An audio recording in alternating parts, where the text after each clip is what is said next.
Welcome viewers, Dr. JWAU, theologist since 1994. The Life of Muhammad and the Verified Revelation Structure of the People of the Book, Episode 29, the Reframing of Doubt within the Islamic Ideology amongst Muslims.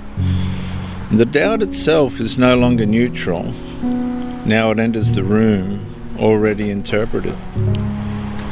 A question appears, but before the question is examined or verified, language forms around it.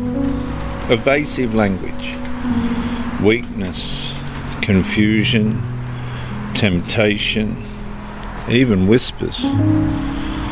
Viewers, in the previous episode, the Muslim questioner inside the Islamic Ideology authority structure increasingly became emotionally suspicious. And in this episode, the pressure advances for the Muslim deeper still. The reframing of doubt itself. Because once unresolved examination threatens collective stability, doubt rarely remains presented as an honest stage of investigation. It begins receiving moral interpretation.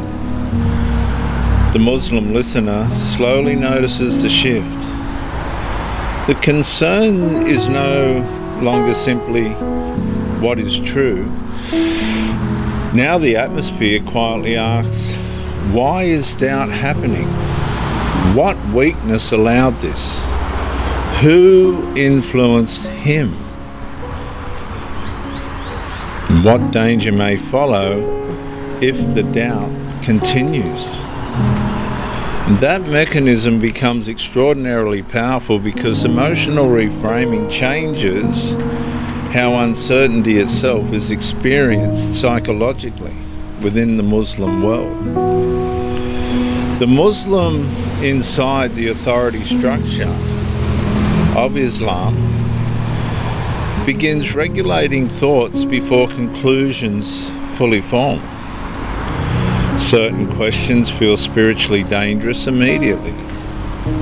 Certain tensions begin carrying shame automatically. And eventually the deeper realization quietly surfaces. Inside loyalty-governed structures, doubt itself can begin feeling morally contaminated before examination has fully concluded. And the atmosphere changes there. Uncertainty becomes associated with spiritual weakness, instability, dangerous influence, moral vulnerability, even exposure to corruption. Not necessarily because truth is being fully resolved, but because unresolved tension in the midst now threatens emotional equilibrium inside the collective.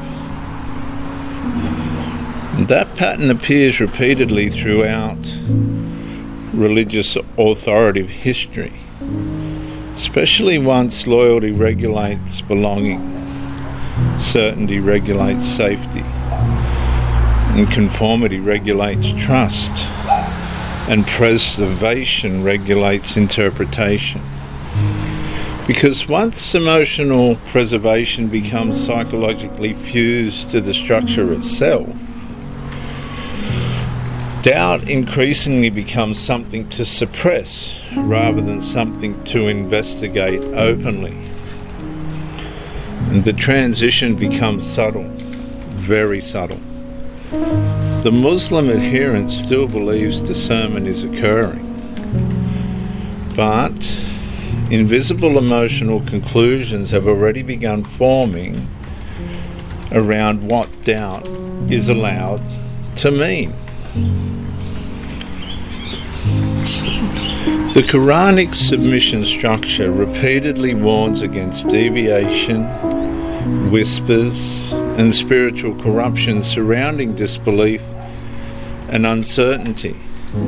Quran 2 268 reads, Satan threatens you with poverty and orders you to immorality.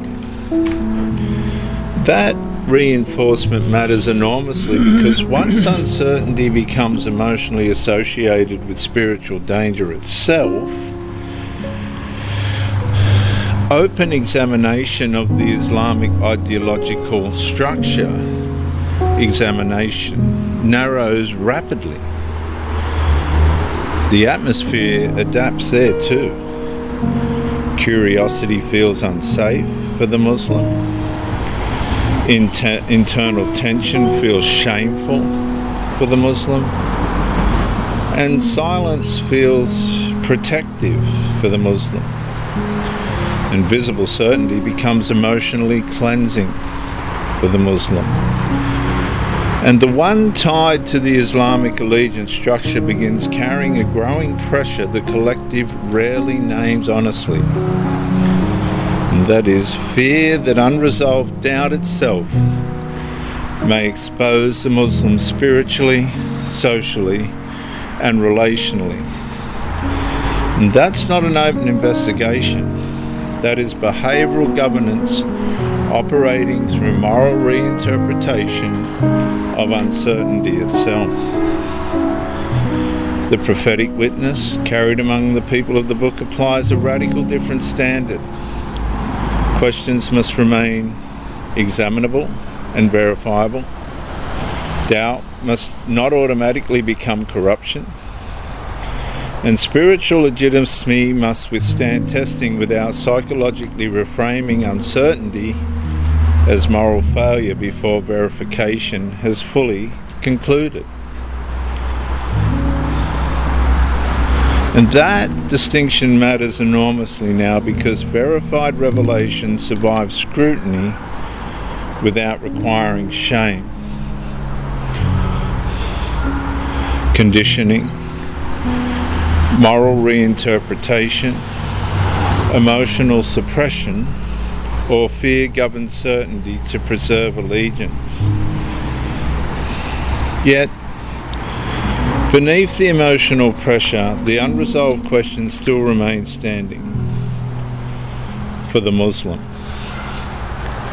Does Muhammad's Islamic ideological authority structure truly reflect continuity with the prophetic witness carried among the people of the book?